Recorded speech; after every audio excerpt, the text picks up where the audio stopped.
சரண் Krishna YouTube சேனலுக்கு உங்களை அன்புடன் வரவேற்கின்றேன். பங்குனி மாத அமாவாசையில் உங்கள் கஷ்டங்கள் தீர, வீட்டில் சந்தோஷம் அதிகரிக்க கண்டிப்பாக இந்த ஒன்றை செய்ய மறக்காதீர்கள். அது என்ன செய்யணும் அப்படின்னு பார்த்தீங்கன்னா, முதல்ல பங்குனி அமாவாசை எப்போ வருகின்றது அப்படிங்கிறத பார்த்துடலாம்.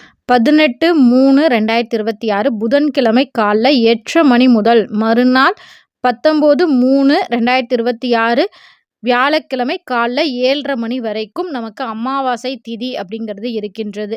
இந்த அமாவாசை திதி அன்று நம்ம அமாவாசை அப்படின்னாலே நமக்கு முதல்ல ஞாபகம் வருது நம்ம முன்னோர்கள் வழிபாடு தான். முன்னோர்களுக்கு திதி கொடுக்க முடிந்தவர்கள் தாராளமாக திதி கொடுங்க. திதி கொடுக்குற பழக்கம் இல்லை அப்படிங்கிறவங்க முன்னோர்களை நினைத்து முன்னோர்களுக்கு பிடித்த சைவ உணவுகள் செய்து காகத்திற்கு உணவு வையுங்கள். தாய் தந்தை அல்லாத ஆண்மகன் பசுவிற்கு அகத்திக்கீரை, பச்சரிசி, வெல்லம், எள்ளு, வாழைக்காய் அல்லது வாழைப்பழம் இது போன்ற பொருட்களை பசுவிற்கு தானம் கொடுக்கலாம். இது போல செய்யும்போது முன்னோர்களின் ஆசீர்வாதம் நமக்கு கட்டாயம் கிடைக்கும். இது அனைத்தையுமே தவிர அதற்கடுத்து நம்ம வீட்டில் என்ன செய்யணும், நம்ம வீட்டில் நம்மளோட கஷ்டங்கள்லாம் போகணும் அப்படின்னா நம்ம என்ன செய்யணும் அப்படின்னு பார்த்தீங்கன்னா, கண்டிப்பாக உப்பை சமுத்திரத்தின் ஸ்வர்ணம் அப்படின்னு அழைப்பாங்க. அதாவது கடலின் தங்கம் அப்படின்னு அழைக்கப்படுறது தான் இந்த உப்பு, கல்லுப்பு.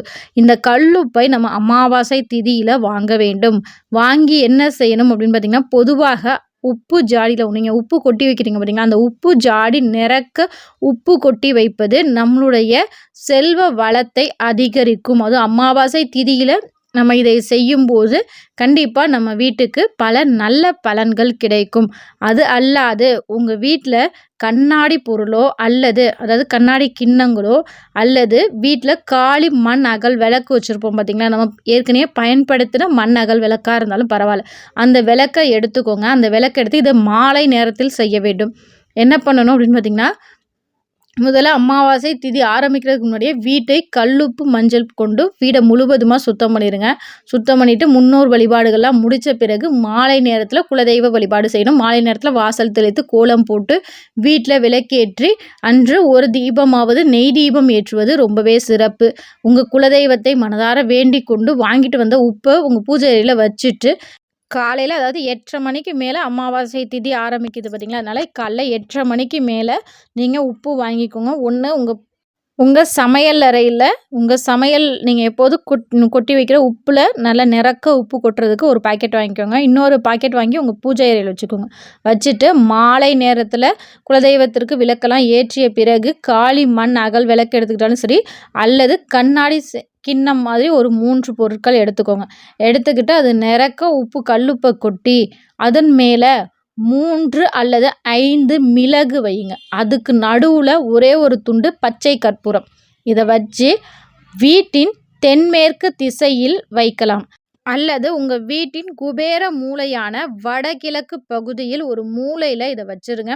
நீங்கள் பணம் வைக்கும் இடத்திலும் பீரோலில் வைக்கலாம், பீரோலுக்கு அடிப்பகுதியில் வைக்கலாம். அடுத்தது யார் கண்ணையும் பார்க்கறதுக்கு உங்கள் ஹாலில் ஒன்று வைக்கணும்.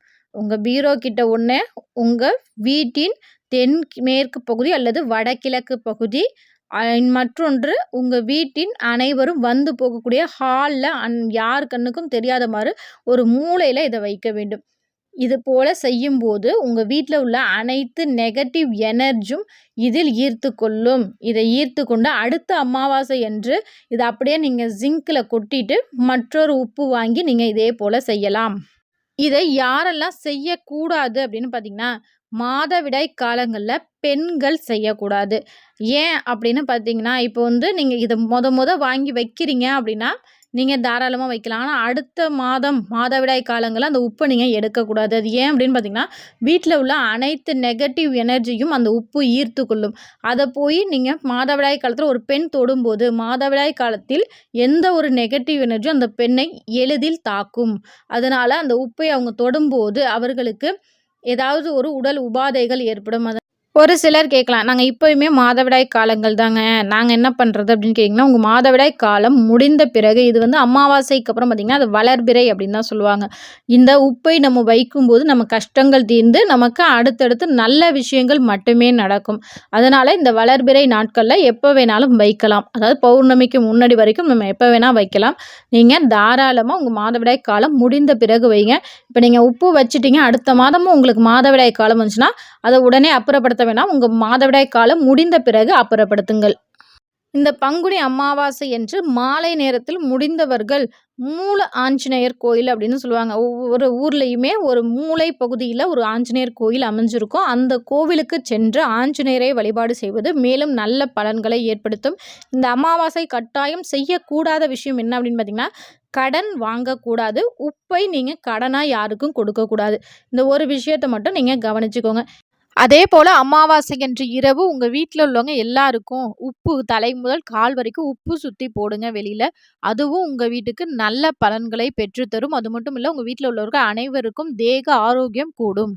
இந்த வீடியோ பார்க்குற உங்களுக்கு பிடித்த கடவுள் யாரு அப்படிங்கிறத மறக்காம எங்களோட கமெண்ட் செக்ஷன்ல ஷேர் பண்ணிக்கோங்க. இது ஒரு எளிய விஷயங்கள் தான், எல்லாராலும் செய்யக்கூடிய விஷயங்கள். ஆனா அதீத பலன்களை தரக்கூடிய விஷயம். கண்டிப்பா நம்பிக்கையோட செய்யுங்க. உங்க வீட்ல நல்ல மாற்றம் ஏற்படுவதை கண்கூட உங்களால பார்க்க முடியும். இந்த வீடியோ உங்களுக்கு பிடிச்சிருந்தா லைக் பண்ணுங்க, ஷேர் பண்ணுங்க. மறக்காம நம்ம சேனலை சப்ஸ்கிரைப் பண்ணி வச்சுக்கோங்க. இது உங்கள் சரண் கிருஷ்ணா யூடியூப் சேனல். நன்றி, வணக்கம்.